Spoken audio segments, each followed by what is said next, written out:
And maybe that's why it was so difficult for me to do the gratitude journal so many years ago, was because much of the messaging that I received when I learned about the gratitude journal was that you should be content with what you have. And while I'm pleased with what I have, I'm certainly not content. I'm perpetually reaching for the next thing. I'm always looking for growth and advancement, and I wouldn't want it any other way. Hi everyone, it's Tina with Picture It Personal Finance, where I help people have a vision for their future and a money plan to get there so that they have every likelihood of accomplishing that dream life for themselves.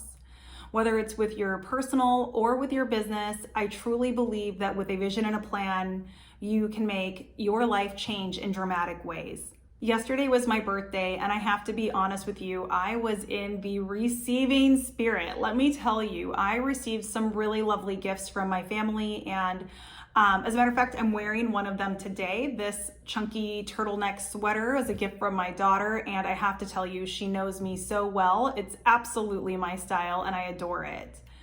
Also, tomorrow is Thanksgiving, and you know, all the Grateful Friday posts and all of the what you're thankful for and count your blessing posts are showing up on social media, and I'm right there for it. I have a lot of blessings in my life that I know are gifts from God and gifts from family and gifts from my own hard work too. I mean, just to be honest about it.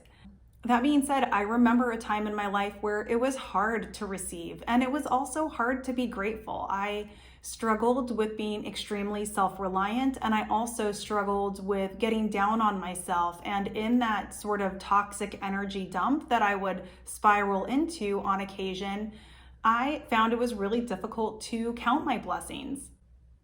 During that time, I received so much advice, whether it was from, YouTube vloggers or presence and meditation and, spiritual gurus, that one of the best things you can do is to create a gratitude journal. And I have to tell you, I tried and it became so mundane and boring for me because I really wrote the same things in there all the time. And the truth is, I didn't truly feel grateful for them because underneath of that sort of surface level commentary of the things I was happy about, there was this tension of wanting things to be different and wanting to be different, wanting to have different things, and knowing that I felt like things were incomplete. And so I eventually found an exercise that really did resonate with me, and I want to share that with you today because it feels like the perfect day to do that. It feels like the perfect day to do that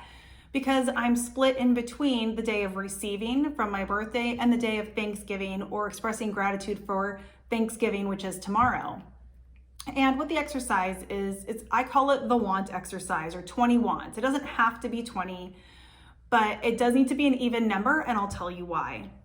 The reason is because in the exercise, you should match something that you want that you already have, thereby expressing it as a blessing or something you're grateful for, but not in this mundane way, because you want it, but even though you already have it, you still want it, right? So you want to keep wanting it. In other words, you don't want to lose it. So there is an expectation that it will be there in the future, and that expectancy sort of anchors it for me. The feeling of the desire for it becomes anchored, and I can sit in that more abundant feeling because not only do I currently have it, but I want it, and I want to continue having it. Then, in addition to that, I want to list things that I don't currently have, but that I do want. And I find that this is a really thrilling exercise because, like I said, it's that great balance of appreciating the things that you have received that are truly meaningful to you because you still want them, and focusing on the things that you want from the future. I like to work on this exercise from a very philosophical or sort of like high-minded way all the way down to the nitty-gritty. And so I'll give you a few examples. The first example that came to mind was this idea of, I want a reliable car that can easily fit my children in it and their friends. I cannot tell you how many times I'm like, okay, kids, let's hop in the car and go run to XYZ location.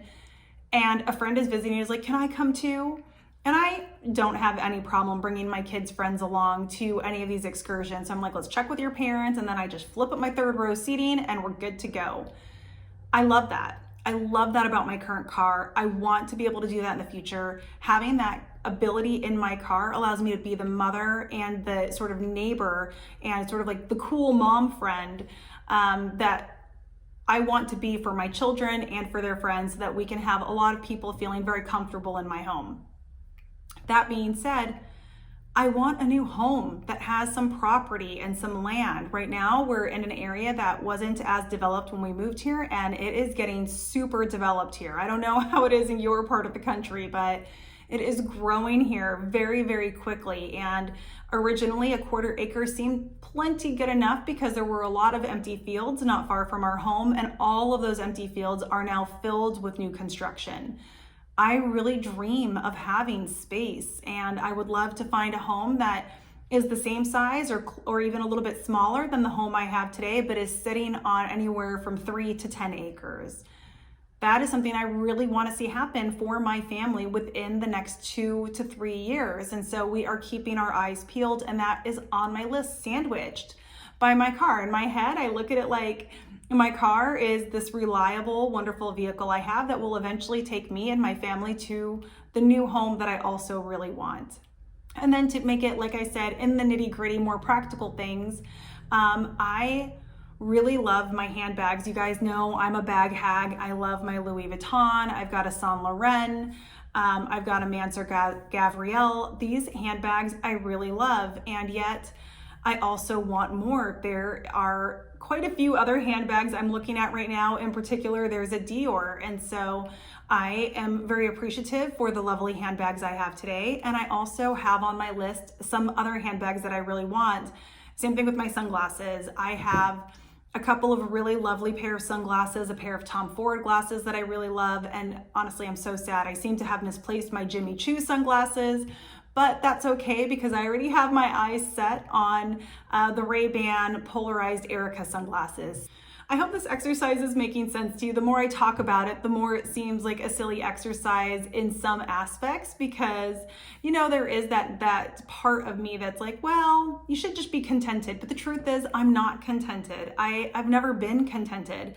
And maybe that's why it was so difficult for me to do the gratitude journal so many years ago, was because much of the messaging that I received when I learned about the gratitude journal was that you should be content with what you have. And while I'm pleased with what I have, I'm certainly not content. I'm perpetually reaching for the next thing. I'm always looking for growth and advancement, and I wouldn't want it any other way. And when I sit in that, when I feel the momentum and the excitement that comes from recognizing that I am capable and I am strong and I am moving forward, my goodness, it's like the sky's the limit, and I just love it. So there you go, guys. That is my 20 wants exercise. But remember, it doesn't have to be 20. It could be 10. It could be 40. Like whatever you have the motivation to draft.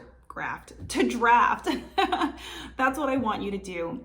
And I would love to hear in the comments below, what are some of the things that you are so pleased to have and that you want to keep having? And what are some of the things that you really want to have in the future, but you have not achieved yet? Let me know. And as always, it would mean a lot to me if you would give this video a like or a share. It helps this channel grow. And I hope you all have an amazing day. I'll see you in the next video.